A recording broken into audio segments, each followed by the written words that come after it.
আসসালামু আলাইকুম এভরিওয়ান। আমি মোহাম্মদ শাখাত হোসেন। আপনাদের সবাইকে বিজনেস আইকনে স্বাগত জানাচ্ছি। আমরা আজকে ঢাকা স্টক এক্সচেঞ্জকে লাইন চার্টের মাধ্যমে দেখার চেষ্টা করব। আর গত সপ্তাহে আমাদের বা গত 2 সপ্তাহ পূর্বে আমাদের যে অ্যাজাম্পশনটি ছিল যে মার্কেট তার একটি টপ ক্রিয়েট করেছে ঠিক এই পজিশনে, এবং তার পরবর্তীতেই আমরা দেখেছি যে মার্কেট কিছুটা নিচের দিকে চলে যায় এবং আমাদের যে অ্যাজাম্পশনটি ছিল যে মার্কেট সাইডওয়েজ মুভমেন্টের মধ্য দিয়ে চলাচল করবে এবং এর মধ্য দিয়ে একটা ভালো কনসলিডেশন চলবে। তো ঠিক সেরকম চললেও আমরা দেখেছি যে মার্কেট গত সপ্তাহ পুরো জুড়ে ভালো কিছু মুভমেন্ট এবং ভালো একটা ভলিউম আমরা এই পজিশনটিতে এসে দেখতে পাই। একটা বড় রকমের ভলিউমের একটা মুভমেন্ট। আর আমাদের প্রিভিয়াস যে টপটি ছিল 5537-40 এই পজিশনটিতে, সেই টপটিকে ব্রেক করতে হলে আমাদের যে অ্যাজাম্পশনটি আমরা প্রিভিয়াস সময় করেছিলাম যে পূর্বের লেনদেন ছিল প্রায় 1000 কোটি টাকার কাছাকাছি বা 1100 টাকার কাছাকাছি, এর থেকে ভালো র্যালি বা ভালো আমাদের ভলিউমের যে মুভমেন্ট, সেই মুভমেন্টটি আমাদেরকে দিতে হবে। এবং গত সপ্তাহে আমরা অলরেডি নির্বাচনের একটি ভালো আভাস আমরা পাচ্ছিলাম যে নির্বাচনের রোডম্যাপ চলে আসবে আমাদের মাঝে, এবং সেজন্যই দেখতে পেয়েছিলাম যে 1200 কোটি টাকার লেনদেন, 1100-1200 কোটি টাকার লেনদেন, এটা একদম স্বাভাবিক হয়ে গেছে মার্কেটে। সো এই ধরনের একটা পজিশনকে ব্রেক করতে হলে, যেটাকে আমরা সাধারণত ডাবল টপ নামে জানি, সেই ডাবল টপকে ব্রেক করতে হলে এই ধরনের ভলিউমের মুভমেন্ট অতি জরুরি, অতি জরুরি। এবং সেই কাজটি করেছে গত সপ্তাহে, একদম ডাবল টপের কাছাকাছি পজিশনে মার্কেটকে এনে রেখেছে ঠিক এই পজিশনে, একদম যেটাকে আমরা ইংরেজিতে বলি knocking on the door. So একদম চলে এসেছে সেই কাছাকাছি সেই জায়গাটি। এখন যে বিষয়টি লক্ষণীয় সেটি হচ্ছে এই ডাবল টপটিকে আসলে ক্রস করতে যাচ্ছে, এবং এটি কতটুকু শক্তি নিয়ে ক্রস করে যে মুভমেন্ট গুলো সাধারণত আমরা পছন্দ করি, যে ঠিক এই পজিশন থেকে কিভাবে সে আবারও র্যালি দিয়ে কারেকশন হয়ে র্যালি হয়ে সামনের দিকে একটা ভালো মোমেন্টাম দিবে, আমাদেরকে ভালো বিজনেস দিবে, এবং এই বিজনেসটি কত দূর দিবে, এই বিষয়গুলো আমাদের জানা দরকার।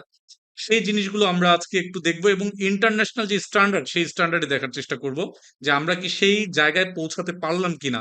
এই লাস্ট কিছুদিনের যে প্রাইস মুভমেন্ট বা ভলিউম, সেই জিনিসগুলো আমাদেরকে সেই অবস্থানটিতে নিয়ে পৌঁছাতে সক্ষমতা অর্জন করেছে কিনা, সেই জায়গাটি আমরা একটু দেখার চেষ্টা করব। চলুন আমরা একটু ক্যান্ডেলে যাই, ক্যান্ডেলে গিয়ে একটু ক্যান্ডেলে দেখার চেষ্টা করি। তো ক্যান্ডেলিস্টিক্স চার্টে আমরা যেটা দেখতে পাচ্ছি, আমরা অনেক লম্বা সময় এখানে ডাটা নিয়েছি। 2000 আপনারা দেখতে পাচ্ছেন 9, 10, 11, 12 থেকে আমরা 2020 পর্যন্ত এখানে আছে। আমরা আরো সামনে আগাবো। তো এখানে দুটো লাইন আমরা দেখতে পাচ্ছি, এগুলো মুভিং অ্যাভারেজ। এখন ব্যাপারটি হচ্ছে যে মুভিং অ্যাভারেজ নিয়ে কাজ করলে আমরা, একজন অ্যানালিস্ট বা আমাদের মার্কেটে অনেক স্পেশালিস্ট, অনেকে অনেকভাবে মুভিং অ্যাভারেজ গুলোকে ইউজ করেন। অনেকে সিম্পল মুভিং অ্যাভারেজের সাথে ইএমএ ইউজ করেন। অনেকে আবার বিভিন্ন ধরনের বিভিন্ন রেঞ্জের, যেটাকে আমরা বিভিন্ন নাম্বারের বলে থাকি না, বিভিন্ন নাম্বারের মুভিং অ্যাভারেজ বা বিভিন্ন নাম্বারের ইএমএ আমরা ইউজ করে থাকি। তো আমরা যেটা ওয়ার্ল্ড ওয়াইড, যেটা সর্বসাকুল্যে যেটা একসেপ্টেড, যেটা ইউনিভার্সাল ট্রুথ, যেখানে আমাদের একুরেসি 80 থেকে 90% অ্যাবভ, সেই জায়গার একটা কম্পোনেন্ট হচ্ছে এক্সপোনেনশিয়াল মুভিং অ্যাভারেজের 50 and 200, যেটাকে আমরা আজকে এখানে নেয়ার চেষ্টা করেছি। এবং এখানে খুব সুন্দরভাবে আপনারা দেখতে পাবেন যে 2009, 9, 10-এর এই সময়টিতে এসে 2010 এবং 10-এর মাঝামাঝি বা শেষ সময় পর্যন্ত মার্কেটের একটা বড় র্যালি গিয়েছিল, যেটাকে আমরা মার্কেটের ম্যাসিভ র্যালি বলে থাকি, এবং যেখানে একটা ইতিহাস জড়িত আমাদের। সেখানেও আপনারা দেখতে পাবেন যে এই জিনিসটি কত সুন্দরভাবে ওয়ার্ক করেছে, এবং যেটি আমাদেরকে ক্লিয়ার সিগন্যাল দিয়েছিল 2009-এর জুন জুলাইয়ের এই সময়টিতে, জুন জুলাইয়ের এই ঠিক এই পজিশনটিতে একদম ম্যাসিভ র্যালি। এবং তারপর থেকে 2009 থেকে 2010 এবং প্রায় 11-র কাছাকাছি সময় পর্যন্ত একটা বড় র্যালি হয়েছে। এরপরেই আমরা আবার কারেকশন দেখতে পাই, নেগেটিভ ক্রসওভার। সো এই ক্রসওভার গুলো যেই সিগন্যাল গুলো দিয়ে থাকে, এই সিগন্যাল গুলোকে আমরা মোটামুটি এক এক ধরনের একটা গোল্ডেন ক্রসওভার বা গোল্ডেন অপরচুনিটি হিসেবেও দেখি। কারণ এটি একটা লম্বা সময় পরে যেহেতু এই ক্রসওভার গুলো ঘটে, এগুলো ঘটার ফলে একটা শক্তিশালী পজিশন আমাদেরকে নির্দেশনা দেয়। যে মার্কেট এখান থেকে আরো কত দূর যেতে চায় এবং লং রানে ট্রেন্ড কতটা শক্তিশালী। এনিওয়ে, সো সেই জায়গাটি আবারও নড়বড়ে হয়ে যায় এবং তারপর থেকে আমরা দেখতে পাই যে এরপরে আর তেমন কোনো পজিটিভ সেভাবে ক্রস ওভার ঘটেনি। এরপরে একটা ভালো ক্রস ওভার আমরা দেখতে পাই 17-র ঠিক এই সময়টিতে, এবং 17-র এই সময়টিতে 16-17-র এই সময়টিতে এসে আমরা দেখতে পাই যে আবার আরেকটি পজিটিভ ক্রস ওভার ঘটে 16 আগস্টের এই সময়টিতে, এবং এটি কন্টিনিউ করেছিল প্রায় 18-র পূর্বের সময় পর্যন্ত।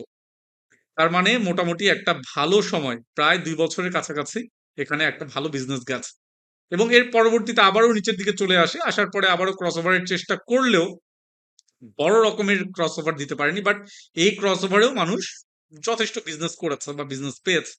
তারপরে কিন্তু আবার লম্বা সময় কোনো ধরনের বিজনেস আসেনি। 2020-এর করোনার পরবর্তীতে আমরা দেখতে পাই যে আবারও একটা ক্রস ওভার আমাদেরকে দিয়েছিল 20-এর সেপ্টেম্বরের এই সময়টিতে। ট্রেন্ডটিকে কনফার্ম করেছিল, যে মোমেন্টাম সেটাকে কনফার্ম করেছিল, এবং তারপর থেকে মানুষ কন্টিনিউ বেসিসে এক ধরনের ভালো একটা বিজনেস মেক করতে পেরেছে। কতদিনের জন্য আমরা দেখি, জুলাই 20-এর জুলাই থেকে অলমোস্ট 22-এর মার্চ পর্যন্ত। সো এটাও অলমোস্ট 2 বছরের কাছাকাছি, 1.5 বছর মতো, 2 বছরের কাছাকাছি। এরপরে আবারও দেখতে পাই যে এখানে নেগেটিভ অবস্থানে চলে যায়। এরপর থেকে আমরা তেমন কোনো আর পজিটিভ মুভমেন্ট দেখিনি সেই 22 থেকে 2025 পর্যন্ত। এবং ফাইনালি ফাইনালি আমরা যেটা দেখতে পাচ্ছি বর্তমান সময়ে, সেই ক্রস ওভারটি আমাদের সামনে নতুন করে এসে পৌঁছেছে। সো এখন কত দূর যাবে, কি হবে, কি অবস্থা দাঁড়াবে, এগুলোর চাইতে ইম্পর্টেন্ট হচ্ছে আমাদেরকে এখন ভালো স্ক্রিপ্টে ঢুকে ভালোভাবে বিজনেস মেক করতে হবে। শর্ট টার্ম প্রফিট করে এমন ভাবে চলে যাওয়া যাবে না যে মার্কেট খারাপ হয়ে যাবে। তাহলে আপনি লস করার সময় যে ধরনের লসগুলো নিয়েছেন বা স্টপ লস নিয়েছেন, প্রফিট করার সময় সেই ধরনের প্রফিট বা সেই ডেস্টিনেশনে আপনারা পৌঁছাতে পারবেন না। জুন ক্লোজিং এর যেই স্টকগুলোতে ভালো ডিভিডেন্ড আসার সম্ভাবনা রয়েছে, ফার্স্ট কোয়ার্টার আসার ভালো একটা অ্যাজাম্পশন বা আপনার সম্ভাবনা আছে, সেলস এর গ্রোথ রয়েছে, প্রিভিয়াস হিস্টোরি আপনাকে ভালো সাপোর্ট দিচ্ছে, সেই স্টকগুলোতে একটু লম্বা সময় থাকার আপনার অভ্যাস গড়ার এখন একটা সঠিক সময়। আপনাদেরকে আমি এই ধরনের স্টকগুলো প্রায় সাজেস্ট করে থাকি, যে স্টকগুলোতে আপনারা মোটামুটি সময় নিতে পারেন। তো এখানে আমি ফিবোনাচি দিয়ে দেখার চেষ্টা করি যে মোটামুটি মার্কেট যদি এখান থেকে যদি মুভ করলে আমাদের সামনের দিকের যে টার্গেট গুলো মোটামুটি 100% গেলে কতটুকু আমরা টার্গেট সেট করতে পারি। আর অলরাইট, আমরা এখান থেকে একদম নিচ থেকেই নেই। আমরা 100 গেলে মোটামুটি কতটুকু প্রাইস টার্গেট আমরা সেট করতে পারি, 100%-এর জন্য কতটুকু আমরা টার্গেট সেট করতে পারি, এরপরে 161 এর জন্য কতটুকু করতে পারি, এবং 200 এর জন্য কতটুকু করতে পারি স্যার।